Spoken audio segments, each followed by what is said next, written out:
What's up, everybody? It's Alex from Heavy New York, invading Ohio for Inkcarceration Festival 2019, and we are here with the Everyday Losers. Thank you all for being here. Thanks for having us. So it's so awesome to have you here.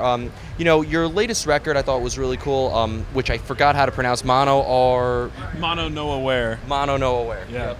I tried my best there. Oh, you're all right, man. But do you just want to give a rundown on how the making of the record was and everything?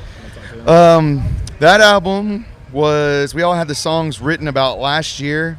We were in the studio and a couple members quit. So happens our old drummer from the previous album, he recorded us. Yes, he the drummer on that. He was recording us, so he's like, we're like, dude, can you like help us out and play? He's like, sure. And we're friends with Freddie Herrera from Everclear. He's in the X's too, one of my favorite bands. And he's a fan of us. And we're like, hey, dude, can you like help us out and play bass? And he's a really nice dude, and he played the bass on the album for us. And so it was kind of hard to get it done, but I'm very, very proud of it. And I think it's our best work to date. Did you want to make this like a direct follow-up to Revel in the Chaos, or did you want to try to do something a little bit different with this album? With Revel in the Chaos, we kind of like, we're huge Nirvana fans, and we want to kind of make it sound like In Utero, kind of like, not polished and stuff like that.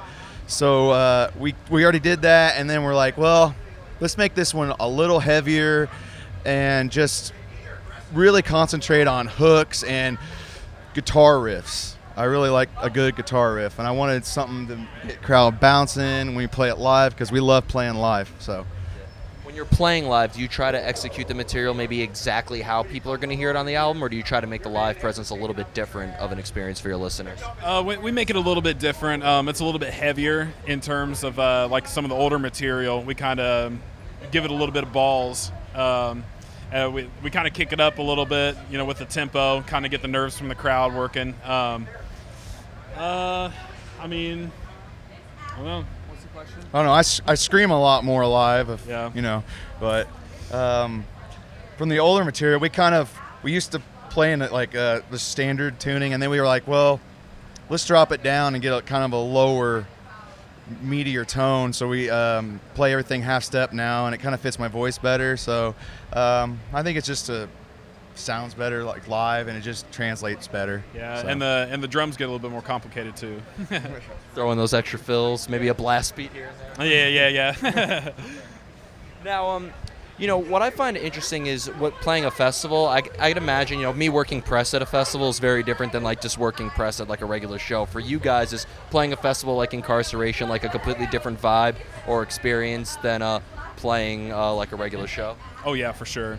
Definitely more exposure. There's a very diverse crowd out there, and I feel like with our music, we try to touch them. We'll try to reach out and kind of touch it. I don't know. I kind of don't want to sound weird, but like touch everyone's soul in the crowd. Trying to reach out and help them through with the music. I don't know. I don't think I can top that. Yeah. I was trying not to say touch people, but touch their hearts. Yeah. Music does touch people. It does. Yeah. People were singing along and having a good time. So. Yeah, it's a blast, man.